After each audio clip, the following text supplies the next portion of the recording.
선악이 없습니까? 이기면 장땡입니까? 민주주의의 꽃은 선거라는 얘기를 많이 하잖아요. 그래야 꽃을 완전히 발로 뭉개뜨린 행위를 한 거예요. 지금 저 준연동형 비례대표제 이거 사실 시청자나 국민들이 이해하는 분이 별로 없어요.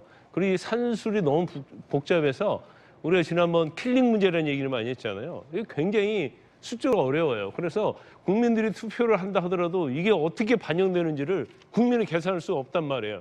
그러면 자기가 지지하는 정당에 찍었는데 비례대표가 의외로 생각지도 않은데 간단 말이에요. 그럼 이래서 어떤 선거를 왜곡한다고 볼 수 있어요. 정청래 의원 병리표로 간다고 주장하지 않았습니까? 그런데 민주당이라는 당대표의 이재명 대표 한마디 하니까 막 용비어천가 하는 거예요. 훌륭한 결단이고 대승적 결단이라고 갑자기 태도를 바꿔가지고요. 저게 정말로 민주정당인가 좀 의아스럽고요. 이 중요한 선거제도를요. 어떻게 당대표한테 위임을 합니까? 그럼 당대표 마음대로 하라는 얘기예요? 그게 바로 지금 민주당이 완전 사당이랄지 제1당 1인의 정당이 됐다는 걸 증명하는 거고요. 이 사과할 유성정당을 준연동 비례대표를 왜 어제 보니까 머리를 4번이나 조아리더라고요. 4번이나 조아릴 그런 사과할 것을 안 하면 되지 않습니까? 왜 하면서 조아려요? 과거에서 잘못된 거에 대해서 사과할 수 있죠. 그렇지만 지금 저 선거법 자체는 미래에 일어날 일 아닙니까? 그럼 사과할 일을 안 하면 되는 거예요. 중연동이라는 게 뭐예요? 소수 정당을 원내에 진입시켜서 목소리를 내게 해서 거대한 양당의 폐해를 막겠다는 거잖아요.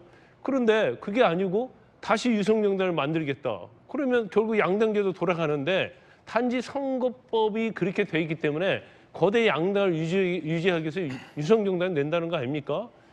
그런데 이게 상당히 궤변이라고 생각하고요. 이재명 대표가 물론 말 바꾸기 한두 번 한 것도 아니죠. 저 정도 되면 제가 습관성이다 이렇게 그런 얘기를 하고 싶어요. 그 습관을 굉장히 버리기는 굉장히 어려워요.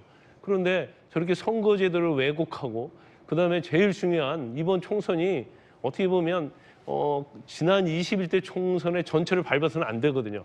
21대 총선 때 어땠어요? 열린민주당인가요? 거기서 3석 가져갔잖아요. 거기 대표 주자가 누구예요? 최광우, 당선 무효형 받았죠? 김의겸.